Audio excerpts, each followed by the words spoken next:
Hey everyone, and welcome back to Vertical Playpen. I'm your host Phil, and today I'm joined by Will Dobud, and we're going to be talking about an upcoming book called Kids These Days. And I will put all your bio and Nevin's as well in the description, and links to all of the information about the book in the description. So I'm going to front load this to all listeners. We'll be talking about this book. There will be a description, or a link, sorry, in the description where you can find out more information about the book. Will, the book is called Kids These Days. It's very, very eye-catching. It drew me in straight away when I saw some information regarding the book, and I was like, okay, I need to know more about what this book is in alignment with the work that I do. Tell me a little bit first of all, though. I like the activity story of your name, so we'll do that with this. What's the story of the name of Kids These Days? Well, it was quite a funny thing. Nevin and I have written in the academic research world together. We've had a really productive working relationship.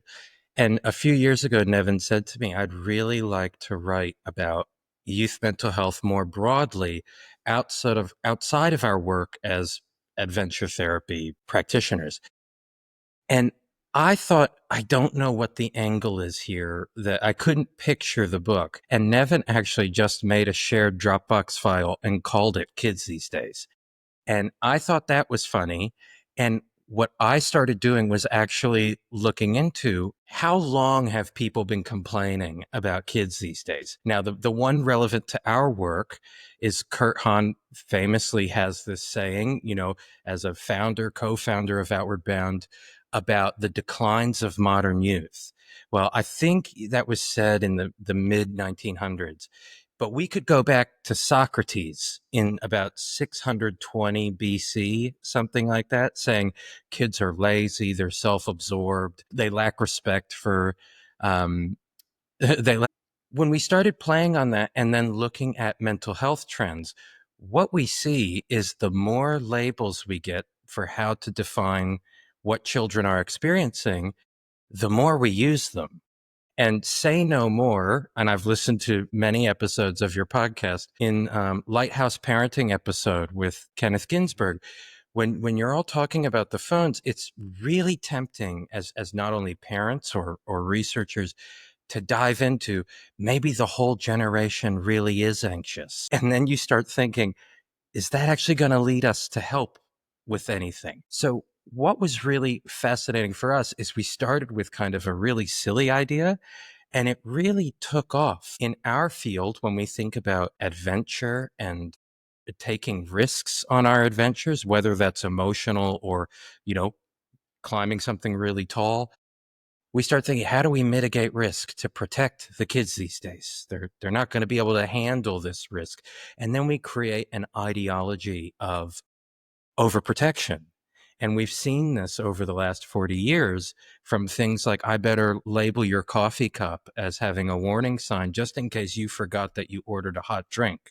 So it ended up being a funny sort of tongue in cheek play, but it also was something that had what came across to me as something that's probably really normal for humans to live out this, well, the kids are pretty annoying these days. But at the same time, it leads to further disconnection. We're not thinking about what the young people of today are experiencing and how they are seeing the world. It's interesting because I think that as you're probably speaking and others who are listening are doing this, you're thinking of those anecdotes, those moments where someone has said a phrase similar to that in maybe the work that we do. It might Yeah. be a teacher or a parent when I describe that I'm going to allow a fifth grader to belay, the shock on their face of like, well, no, those kids couldn't do that. Like there's always that downplaying of what they're capable of.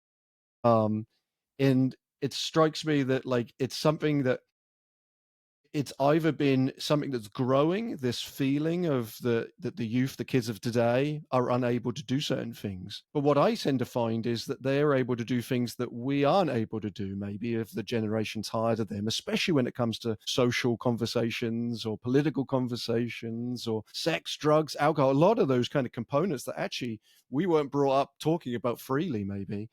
And they have that capacity, and we're unable to, and I say this obviously in a massive generalization, but Of seems like we're course. unable to reconcile with what they can do, and yet we look at the physicality. Oh, I can't get kids to climb. The anxiety. There's a lot of barriers, and I wonder how much of that is the adults putting that on the kids versus the kids demonstrating that themselves. From some of the stuff that you've researched with the book, what's your thoughts on that? Well, I think if I remember this correctly, the last line of the book in the epilogue is adults these days.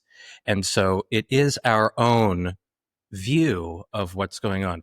And let me think of a good example of this.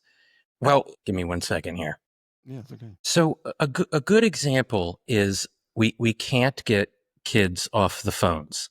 And so but someone gave them the phones. And then what happened? I've spent the last week with our friends, and they have a 9-month old. And yesterday, the 9-month old is sitting in a high chair, eating her dinner.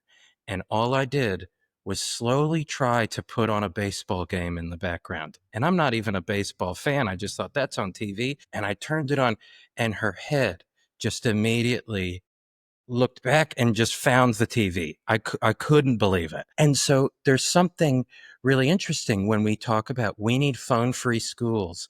We need the kids outside playing more. But what environment did we actually set up for this to happen? And is this the real world that young people are growing up in? So as someone that knows that social media stinks and there's predatory behavior and we're inviting, we have stranger danger as our mindset. At the same time, we go, hey, here's a phone. Bring every stranger of the entire world into your bedroom. The irony here is if we got rid of the phone as if that's the scapegoat of the problem, it still is going to be about us forming the connection with the kids. So one of the arguments we found is as kids become, we argue the world's so fast, so everybody is attention deficit. At the same time, there are pills for that. And we're not pro or anti medication. We take no personal or even political stance on this. At the same time, you get the pill, it makes you have, let's say, you sit still in the classroom a bit better. Then what are we going to do? We remove the phones. Then what are we going to do? And so at the end of the day, it's still going to come back to we have to form good attachments with young people and give them the safe enough place where then they can go take risks. And then the greatest part is the DNA of adolescence is taking risks, bucking the mainstream, thinking you know better than every adult around you. That's the wonderful part. And I think as experiential educators and adventure-based folks, we kind of inherently get this, that we Mm. set up a container for an activity, but we don't have to care where this goes as long as people are kept safe enough. Someone might climb something and go, that was a huge waste of time. But the person next to them go, I learned something about trusting my peers to belay me in 5th grade. So I think there's something about really leaning into the experiential nature of raising young people that to me I find can be lost when we try to control growing up too much. It feels, this is probably a bit really out there, but it feels a bit sometimes like stealing childhood. Like we're Mm. taking away the best part of being a young person, which is taking risks and being wild and really annoying adults. Yeah, Yeah. I mean, right next to me, I have John Dewey's Experience and Nature, which is taking me forever to read because it is so dense. But one of the fascinating things is if we think about the times of John Dewey, let's just go to the early 90s. School is a relatively new idea. So the notion of this philosopher writing about, hey, we're doing this wrong, he didn't have 1,000 years of the industrialized education to work with. He right off the bat was saying, hold on a second, this isn't right. But the fascinating thing is John Dewey was in Chicago. And also in Chicago at the same time is Jane Addams, the mother of professional social work, who created a settlement house called Hull House.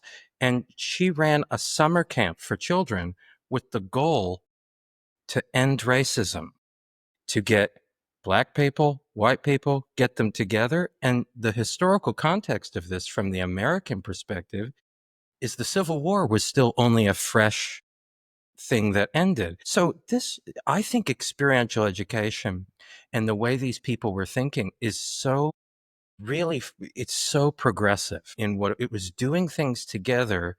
It didn't, they weren't writing about time and nature's really healing, being, go hang out in green spaces and blue spaces, climb things.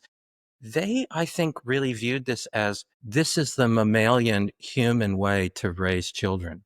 And if we're all divided, the best thing that we can do is come together and do things together. Now, what happens in the terms of mental health is mental health at the time was really dominated by psychiatry. And so for psychiatry to have any legitimacy as a profession, they need illnesses. And so from about I mean, you have stuff from in the 1800s about lesions in the brain and ideas about what was wrong with people.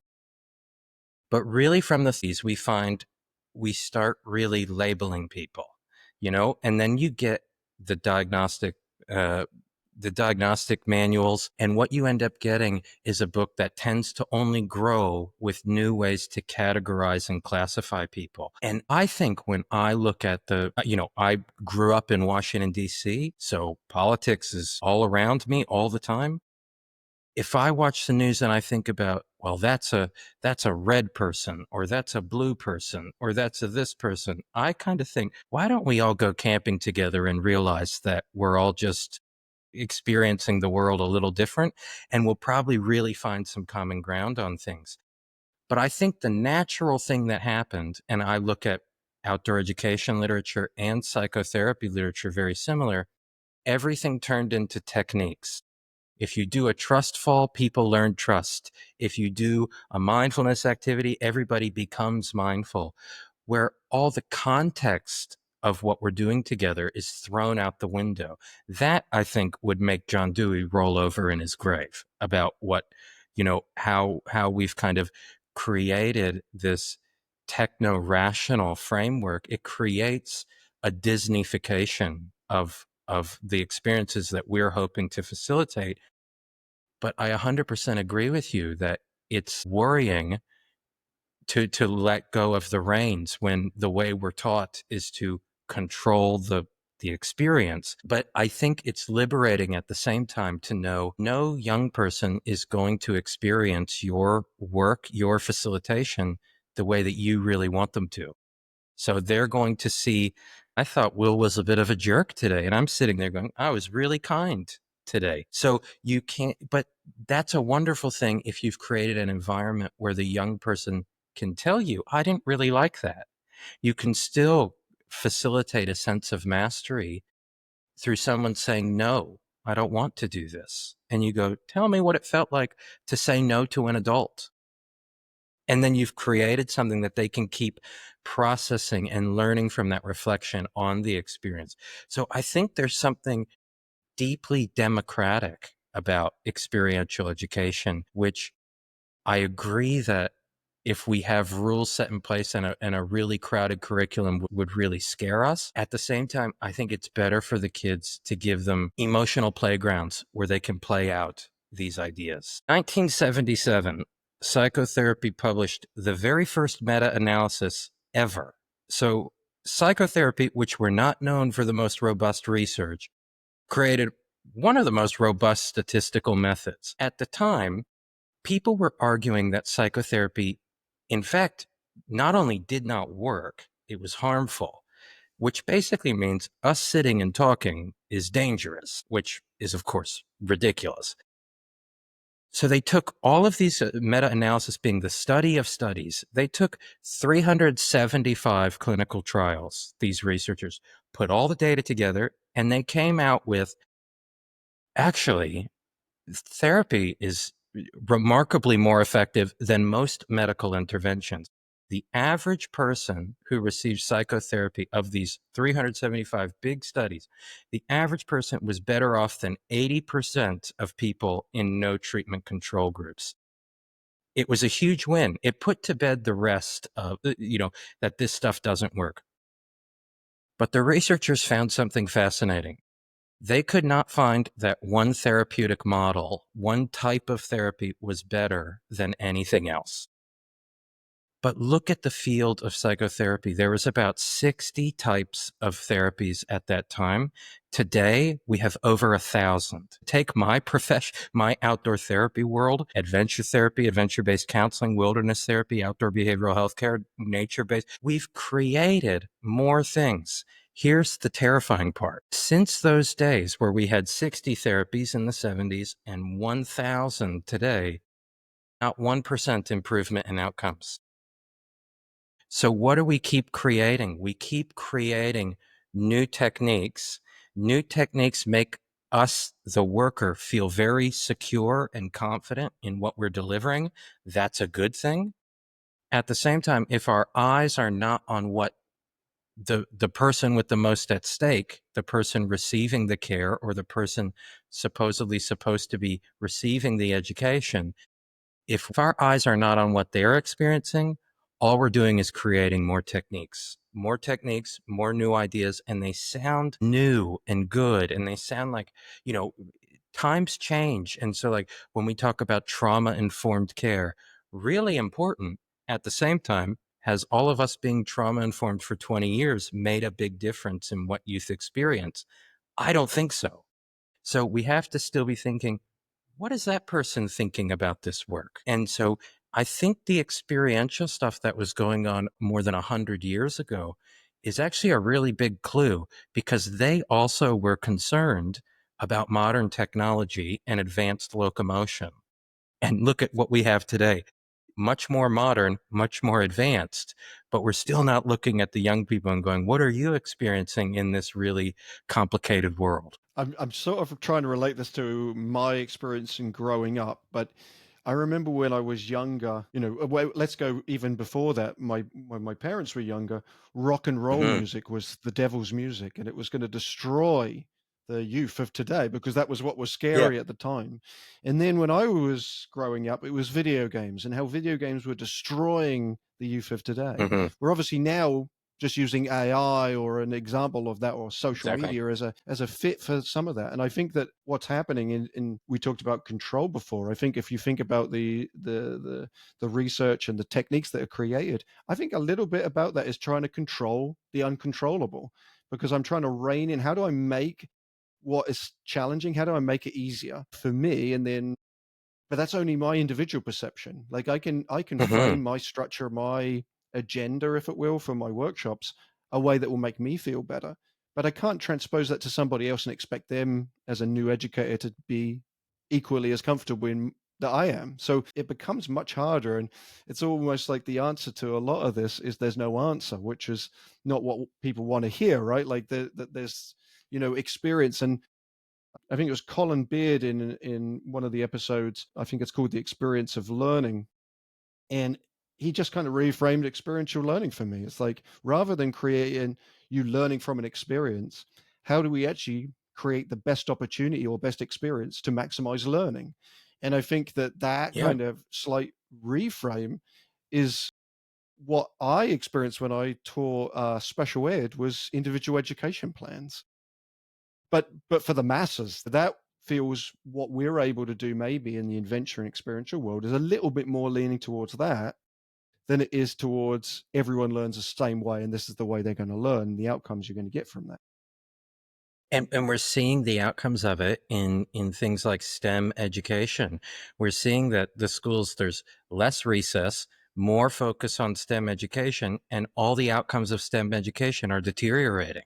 So we're valuing the wrong thing to measure here. And I think that is one of the most fascinating parts of this, that when young people don't, this gets more back to the mental health side of the book, when young people don't fit in with the institutionalized industrial education, what ends up happening is that's the quickest way to get a diagnosis and become medicated. One interesting fact, research finding we found in the book was the youngest child in the classroom is the most likely to be diagnosed with ADHD. So one of the challenging things is, we are we medicating immaturity? is that what we're doing here? So it's a fascinating way to look at it from different perspectives. And I'll say just a bit about how we approached it, because one of the one of the things that shook the cages in writing this book is we interviewed a environmental toxins researcher. I've never lost sleep about toxins. I try to eat well. I'll take medication when the doctor gives it to me. I'm not, yeah, not, it's not something I'm overly thinking about. But to hear somebody talk about mental health from a perspective that is drastically different than my own, I went, well, there's a lot of different angles to look at this. And what we end up doing is we silo ourselves away from hearing the other perspective of this. So as someone I've worked at a university, I'm an educator in that perspective, but didn't like high school, didn't like elementary school, would not want to go back to those places in my own trauma, But I looked at it, I go, what's going on here that isn't the fault of the adults? But it's something that is so it's systemic, what we've created here. And so one perspective, and this is a really interesting one to hear from we stopped throwing people into coal mines the best we could, because that was dangerous and not good for their lungs. One way you tested if a coal mine was safe is you put the canary in the coal mine. And when the canary goes, hey, this air is not safe, the canary starts singing and everyone get the heck out of the coal mine. But not funny, haha. The sad part is, if we're only seeing rising rates in youth mental illness diagnoses and mental distress, what if the young people are the canary in the coal mine? What if they're trying to signal to us, let's do something different here. Let's make a change, where everybody is smart enough to make the change. And, I think as funny as it is that therapy outcomes are not improving, at the same time, what therapists are doing is still really effective. What educators do is still very effective. And so I think there's a call to action with the book of, there's not just one way to see this, and we have to start embracing some complexity, which is really hard. I mean, bringing up social media, it feeds you what you want to see. I have stepchildren. They're adults and out of high school, and the last week I have spent with a newborn baby, a 9-month-old. My social media stream is maternity shirts and maternity pillows. So what did I talk about? But it's just listening and feeding us what it thinks we want to hear. And that I think it's tricking us into thinking that we're embracing the complexity, but really the embracing of building a better connection is about actually just being together and living democracy together, doing things together. And that can be with your phone, without your phone, but just I think we can embrace that this is all really complicated and really hard, and that building a connection with young people is they see the world differently than we do, and that doesn't mean we have a better idea of what they're experiencing. 100%. And we all inherently believe this already, that if your child was diagnosed with ADHD, that your doctor would say, and as someone who was diagnosed with ADHD, I hit all the markers, right? The doctor would say, I have a chemical that will change your brain and help you. We all already believe I believe that this happens. The really scary part is many of the chemicals that are out there, and you look at something like the expert we interviewed in the book was really an essential voice on getting lead out of paint, lead out of windowsills like behind me, lead out of gasoline. And what happened when we got lead out about 20 years later? Crime in New York City decreased. We still find lead in 100% of pregnant mothers to this day, and it sits in the soil. And this is where I'm careful with this, because this is not a be scared of the world, right? So, but at the same time, if you talk to the toxins researcher, they're not surprised by increasing rates of autism, of attention related concerns, of early onset puberty. They're going, we've been warning everybody about this since the 60s. And so one of the things is, I think that In many ways, it's the best call to action to go, I need to think about the children that I work with, the children I'm raising. I need to think about the environment I'm constructing for them and less about what's wrong with them. That if we take a view of environmental health, it changes like we do this with our babies, right? You put rubber stuff on the edges of tables so that they can take risks, and they're going to fall down, and they're going to look. What are they going to do the second a baby falls down? Look for the adult. And then what you don't need to do is put arrows on the ground so that they can find out where belonging is. They know where belonging is. So we can take, instead of, I guess this is the irony of kids these days, instead of just worrying about what's wrong with the kids these days and how we can classify, categorize, define, label, look at what's the environment these days? What world are we giving them? And this is inherently hard because we're up against bureaucratic systems, red tape. We all need insurance so we don't get sued. It's much more challenging, but I think adults are up for the task. I think they really are up for embracing a perspective that is less about this labeling and diagnosing and much more about how could I just make tiny shifts in the environment to create a safer world, not the safest plant, obviously, but a safer world so that my kid can take the risk. That's a 50-50 balance of success and failure, that they can really have a great success. Or also, if they fail, this is the great metaphor of lighthouses and lighthouse parenting, like on your previous episode, they know where to come back to. They know where the signposting and the guardrails are. Yeah. And if I could, like, one piece of advice I often give to educators, and this is kind of resonating with me at the moment around connecting with youth, is join them at the kids' table. If you're like, there's an analogy of like the Mhm. family events where there's adults sit at one and the kids' table. I'm always the adult who sits at the Totally. kids' table because I relate with them more. Mhm. But Totally. sit with them during meals. If you're running a program and you have a lunch, don't just sit with the other adults. Go and sit with the kids and connect. Because I found the best opportunity to connect with them is actually not the program time, but is the downtime in the program time. So that would be my one short advice there when we talked about Yeah. connection with our youth today. And Um, spend time, if you're in programming, spending time thinking about how are we going to make mealtime sacred time and make it that it's not just a chore to share a meal and break bread with other people. It's the best part of the trip. If you're sitting around a fire and you've got all these young people, I remember from my like working expedition mode for the most part of my professional life, I always thought, we know we've got somewhere when the kids are not exhausted, but they go, I think I'm ready for bed now. And I go, yeah, because putting your kids to bed can be a real pain in the ass.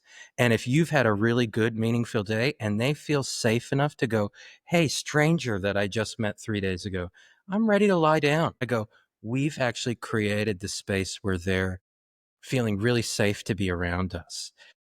And another story that you popped into my head here, I went to Norway to do a wilderness therapy program in like 2017. And one of the staff running this program came up to me and said, that participant over there doesn't really feel comfortable speaking English with you. I said, no problem. And I was there as in a research mode, but helping with the day to day of the program. And I sat down next to her during dinner, and I had this fork that was like a telescopic fork. So it got really long. It was really stupid. And I just looked at her and said, are you going to finish that? And she was eating her meal and she went, no, no, I don't know. And I said, oh, okay. And I just extended the fork out, reached over, and she cracked up laughing, and we spoke together the whole time. It's yeah. like just being together in the food, and that's when they get to see you. You get to give them something to imitate as well. Yeah, it's my one of my number one recommendations to educators is just sitting and eating food, have a meal with the kids because it's the greatest way to connect. Another way, though, if you are a reader of literature, is to pick up this book, kids these days that will be out in September. That was such a great segue that I had. Yes. And I will put all the information in the description for that, and I will make sure to let folks know when that is available. Well, thank you for this conversation. We didn't get too much into the actual meat of the book, but we talked so much deep philosophy and thoughts and feelings that I think people will resonate with. There was a lot of that for me, and so I just appreciate you in this conversation, and thank you for doing the work of putting this book together. I'm sure it will bring value to our industry in a great way. So thank you so much. It was a real pleasure, Phil. Love the podcast. And as a diehard Conan O'Brien fan, I forced my partner Renee to watch your episode with them this morning.